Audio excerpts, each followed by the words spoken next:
Welcome back to the channel, Adventures Through Climate Change with your host, Trevor Snyder. That is me, in case you guys are just catching this for the first time. We're doing breakdown videos.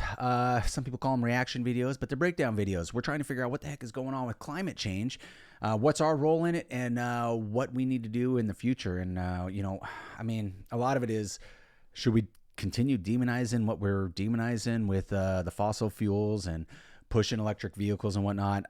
If you watched some of my prior videos, I think we're off the battery train. We're going to have to figure something out. There was a few videos. I think they were right. Wind is the future because you can really harness the wind at different points. The biggest thing and the toughest part, and the thing about the wind also is that solar doesn't work really at night. The wind, works really well at night. And most people's usage, because we don't have good storage, which is the battery issue in general, most people's usage is at night, right? I mean, we're trying to heat up our houses, keep them cool at night. We're watching TV. We have the lights on because we're home, because we're not at work and whatnot. So we're trying to figure out all that stuff, and we're taking an armchair approach. So with that being said, you all know I like to talk way too much. This video was actually it's another Milankovitch cycle one. What Milankovitch cycles will do to the Earth by Astrum. And I know we've had a few videos on the Milankovitch cycle. One exactly on it, talking about it, and the other one that was just Mr. Ellis's video that just added more to it. It's basically saying that yes, the Milankovitch cycle does talk about how we go through these different cycles of climate change and ice ages. However, it's not the only factor. It's just one of the factors, right? This video was actually Strump Crew at Strump Crew was the one that said I should check this one out, and I have not watched it yet, so let's watch it together. I'll try to keep my talking to a minimum per usual. No guarantees. Thanks to Speakly for sponsoring today's video. Winter is coming, said Eddard Stark. When he uttered his famous words in the TV series of Game of Thrones, it was more than just a pronouncement of the normal passing of the seasons. Rather than lasting a mere 4 months, winter in the fantasy realm of Westeros could be a big problem. It could potentially last for years, even up to a decade. Crops would be harder to grow, the weather would be colder. The arrival of winter was the harbinger of an era of hardship. Brr. Of course, while Westeros is pure fantasy, seasons that last for years on end are not limited to fictional stories. We experience them on Earth. Various cycles are playing out on our planet, and when they are in conflict, we experience a period of stability. It's worth noting though that they will not be in conflict forever. In our future, winter is coming too. But what are these cycles? How can better understanding them help us prepare for our future? Adaptation. I'm Alex McColgan and you're watching Astrum. Join me today in exploring the different cycles that affect our planet's weather and warmth. To begin, we should probably ask a simple question. That is such a cool causes view. the seasons that we are familiar with? You may well already know the answer to this question, but as it will provide the starting point for what comes later, it's worth reviewing. Now I know it puts CGI up in the corner up there. But honestly, that looks awesome. And already in this video, I mean, we're a minute 30 into it, and I'm just this guy's the way he puts the videos together is fantastic. I like that part. So let's learn about the Milankovitch. Besides, this question is not entirely straightforward. Depending on where you are on the planet, you may not actually get any seasons. Generally speaking, seasons we know of are caused as a result of our planet's tilt. Correct. Because our planet rotates at a tilted angle as it orbits the sun, one hemisphere will point towards the sun during part of the year, while the other will point away. Naturally, hemispheres that are pointed towards the sun become much warmer, while pointing away from the sun makes them colder, creating the regular seasons, summer and winter. I'm sorry, guys. There's going to be probably a lot of This effect becomes stronger the higher up or lower down the planet you go. Just so you guys know, I'm not planning on monetizing this ever. So these ads that are popping up are strictly from their videos. Check them out. Give them a subscription. I don't think I gave him a subscription yet. We will at the end. or after, if I forget after the video. Consider the small Norwegian town of Tromsø. Because of its higher altitude, Tromsø isn't just pointed more towards the sun. The tilt of the Earth is such that from its perspective, the sun never sets for months in summer and never rises for a few months in winter. Naturally, this produces quite the seasonal variance. But this effect lessens the closer to the equator you get. There, the tilt of the Earth doesn't really change how close or far away from the sun the area is, and as such, the Earth doesn't notice much temperature variation. It's all just a question of how close you are to the sun. However, did you know that the tilt of the Earth isn't static? Nor is it the only thing about a planet's orbit that influences how warm or cold we are. Imagine for a second the model you are familiar with, of the Earth orbiting the sun in a nice circle, flat to the plane of the solar system. In this model, we circle the sun because of the sun's gravity. This model is too basic. In reality, the sun is not the only source of gravity pulling at us, although it is the biggest. It's true. Many of the planets pull and tug at us, particularly large ones like Jupiter, which has a mass 318 times the size of our own planet, or Saturn, which is 95 times. And we, in turn, pull on them. As planets all rotate at different speeds around the sun, this constant pulling and releasing creates a delicate dance, far more complicated than a simple circle. This interplay of increasing and lessening gravity has many different effects on our angle of tilt, our orbit, and even the plane in which they occur. Broadly speaking, these variables have stabilized into cycles. These cycles were first described effectively by Serbian geophysicist and astronomer Milankovitch in 1920, and thus were called Milankovitch cycles. Yep. The first such cycle I want to look at is the changing shape of our orbit. Over the course of a 100,000 year period, the Earth's orbit around the sun becomes more and then less elliptical. Naturally, if our orbit is closer to that of a circle, our distance from the sun remains relatively consistent, and we get about the same amount of sunlight all year round. However, once our orbit becomes elliptical, there are parts of the year where we are further from the sun and thus colder, and parts where we're closer and warmer. As it happens, the perihelion of the Earth's orbit, or the bit where we're closest to the sun, happens roughly on January 3rd, while the aphelion, or the bit where we're furthest away, happens on roughly July 4th. I'm recording this in the UK, which means for my hemisphere, January is winter.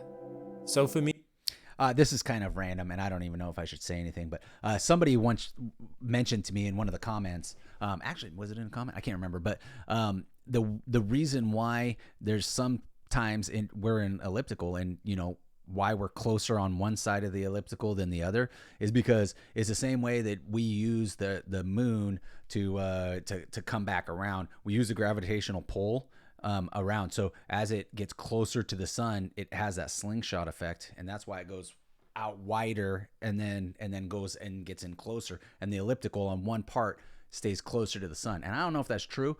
It's something maybe we should watch a video on. It might have something to do with a little bit of climate and whatnot, our reasons for our climate. But I saw that and I was like, oh man, I should probably put that in there, even though I'm not sure it's true. For me, this is quite nice. Although we are in a phase right now where this cycle of the Earth's orbit is more circular than it is elliptical, we still experience a 7% difference in the amount of sunlight we receive in January compared to July. This sunlight difference means that my northern hemisphere's winters are warmer, while our summers are milder. In the southern hemisphere, the reverse is true. Because they're experiencing summer during this warmer phase, their summers become even warmer. Winters become colder. And that's just at this stage of the 100,000 year Milankovitch cycle. As the Earth's orbit becomes more elliptical, that 7% sunlight difference turns into a 23% difference. Quite significant. You might think this seems overall a little unfair on the southern hemisphere. The northern hemisphere benefits from this cycle stabilizing its seasons, while the cycle makes the southern hemisphere's seasons more extreme. No. Don't worry though, as another cycle is at play to bring things full circle. The North is This current screwed. seasonal That's what rotation happens because the Earth's tilt is consistent as it orbits. Except it isn't consistent. Little by little, the angle the Earth's axis is rotating along is changing too. It moves as if it were drawing a circle on the sky above it, in a cycle that lasts 26,000 years. One upshot of this is that while our axis is currently pointing at the North Star, or Polaris, this will eventually no longer be the case. Over time, it will point at different stars, before eventually circling back to point at Polaris again. The other upshot of this is that in 13,000 years, the Northern Hemisphere will be having its summer in January, while the Southern Hemisphere will be the one with a white Christmas. So, then it will be us experiencing a more profound seasonal variation. While harsher winters are unpleasant, they're not what I promised. So, I mean, is he talking about the switching the dipoles? I'm confused, or like just I guess the way it tilts back and forth, it affects it that much from the southern to the northern hemisphere. Did I miss something? I started this video by describing seasons that lasted years. These exist too. There are Milankovitch cycles that create winters that last for thousands of years. Or, to speak more accurately, there are Milankovitch cycles that help cause ice ages. It's true. We don't fully understand how ice ages come and go. There are numerous theories. However, it must be noted that some of the 100,000-year spans of ice ages line up extremely well with the 100,000-year Milankovitch cycles. For instance, there is a cycle whereby the plane on which the Earth rotates around the Sun rises and falls over the course of 100,000 years. This change in its orbital inclination does not obviously explain why it is that the Earth would be getting colder or warmer. After all, the Earth is still the same distance from the Sun. However, it lines up so perfectly with the time periods ice ages were occurring at over the last 800,000 years that scientists conclude that there must be a connection. Perhaps cosmic dust lying in the plane of Earth's orbit blocks out some sunlight when we are at one inclination, but is not in the way when we are at another. This could go some way toward explaining the occurrence of ice ages during these time periods. Whatever the case, there is at least one other cycle that influences the arrival of ice ages on Earth. Maybe it has to do with the other planets and where they are in their cycle, like where they are, like when we're up there, maybe they're out over here, and it affects us too. Because like he said, we're not being pulled just by the sun. It's everything. You know, you're pulled in all directions by all that momentum. It's all different things, right? So different gravities. And this might perhaps be the most important for us today. It is the tilt of Earth's rotation. I already mentioned that this axis of tilt rotates around the planet, but it also changes the angle at which it does this. Over the course of 41,000 years, it alternates between 21.1 degrees and 24.5 degrees. At the moment, it is 23.4 degrees and is declining. You might think that this is a good thing. The smaller the angle of tilt, the less extreme our seasonal temperature variations might be, and the warmer our winters will become. Surely that is a good thing for avoiding ice ages. Surprisingly, it is quite the opposite.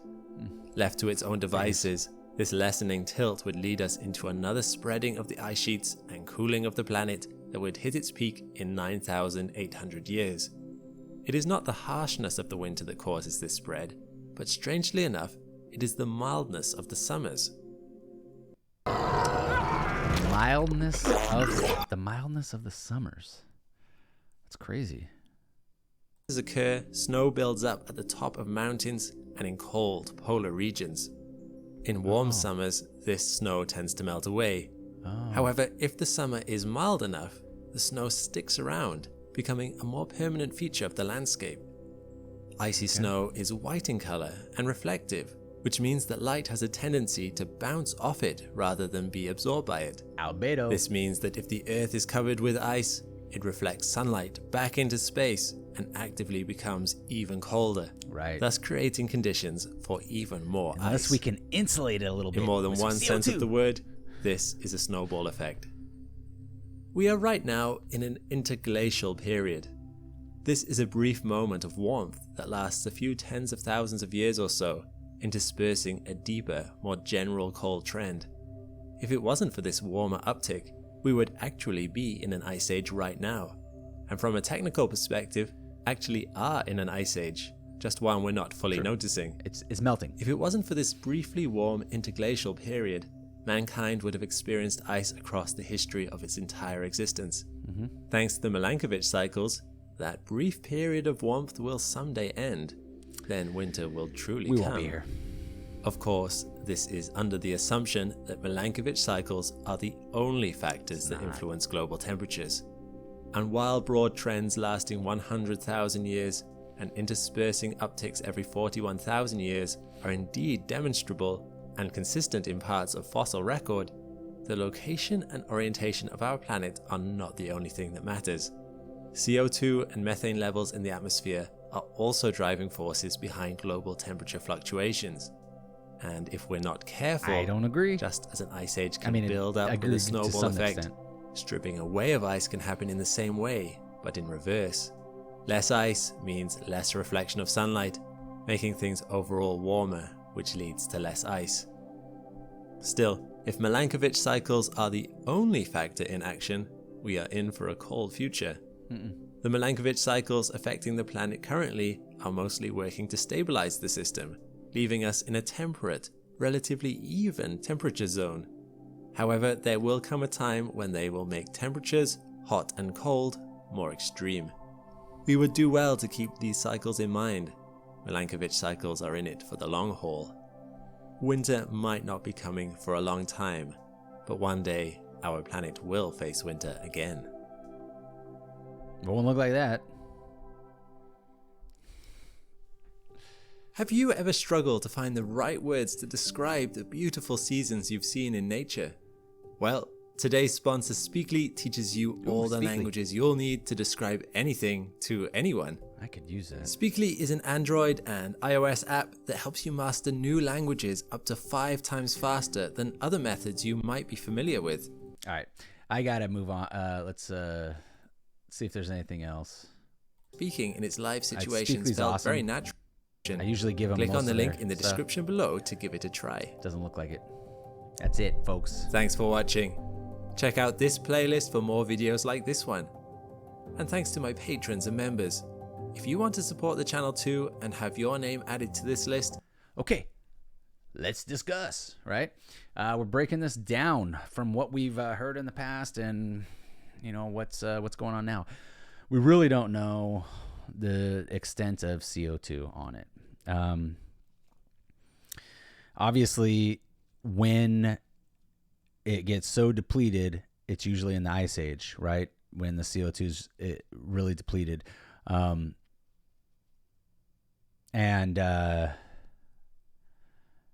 you need to basically, we learned from Mr. Ellis, and sorry, I'm distracted right now, but Mr. Ellis taught us that when the Milankovitch cycle happens, you know, the tilt, the orbit and whatnot, there's more to it. So there's times when it gets so arid and the dust, and what gets us out of the ice age would be the dust from the arid environments that gets kicked up in the extra winds and whatnot, and lands on the snow so that it can create more insulation and whatnot. But you do need the CO2 to, it does act as somewhat as a greenhouse effect, although we saw in those, in a few videos that it doesn't do exactly what we think it's going to do. And in times of high CO2 is when we had the most amount, the abundance of plant life and animal life, really. And then when it depletes and it goes down too low, that's what kills off the plants. And when there's nothing to eat, animals die too, right? And so most ice ages go down to about, 80 to 90% of the species that survive, from my understanding. Okay. And then they come back and, we get more species and more things and diversify, etc., etc. Basically, I thought this was really good. I thought it kind of broke it down pretty good, better than our last Milankovitch cycle. I just think that the Milankovitch cycle is one of the bigger contributors because it talks about the main factors, which is, orbit, tilt, etc. But it doesn't there's a lot missing when you go into, okay, but that's not the only thing. Because we saw in Mr. Ellis's video, when you try to plug it just into the Milankovitch cycle, it doesn't add up. It doesn't make sense. There's other things involved. How did we get out of the Ice Age? How did, stuff like that. And so it is interesting to see. And I think the more you listen to the Milankovitch cycle and the more videos we watch on it, because there'll be more. Everybody's talking about, when you talk about climate change, this comes up. We'll figure out kind of more and more if it, what type of role it plays. I'm more interested in what we're supposed to do about this stuff, right? Everybody wants to study and see what's happening, but and then everybody comes up with problems. But usually they're pointing out the problems that already have to do with the solution that they want to push, right? So that's part of the problem. It's such big money. It's a bureaucracy game, and that's the thing that bothers me the most about climate change, and that's big reason why I started this channel, so we can have these discussions, because it's literally bothering me. It's bothering me. I have solar panels, but I know that at night, and I still get a bill. Because I do not have storage devices that can store that electricity, and I send it back to the grid, but the grid can only take so much. So when I'm producing during the day, I'm helping the grid produce for everybody else. But when are they charging their Teslas? When are they home watching TV? When are they cooking at home? When are they turn on their heat the most? That's at night, not when the solar panels aren't working. So these are all the things that I feel like we have to talk about and we have to figure out. And I think it'll come with time. I'm one that thinks that humans are extremely adaptable. I do think eventually we're going to be getting close to where we're, getting into another ice age. I don't think it's going to be in my lifetime. It's probably more like you guys are going to have to worry about it, you young folks. Maybe even younger, your kids, maybe even, I don't even know. Okay. We're talking, the last ice age was what, 11,700 years ago, 800 years ago, whatever. And so about 12,000 years ago. So, and a normal interglacial is about 20 to 40,000 years. I mean, I keep hearing from different people. There was somebody that commented, and they gave kind of a rough breakdown, but it's like every time I read it from a different scientist, that changes. So I don't know. With that being said, guys, I won't make this too much longer. I really appreciate you tuning in. And if I earned your subscription, I would love that. And if you want to give me a thumbs up, that'd be fantastic. Otherwise, I hope to catch you on the next video.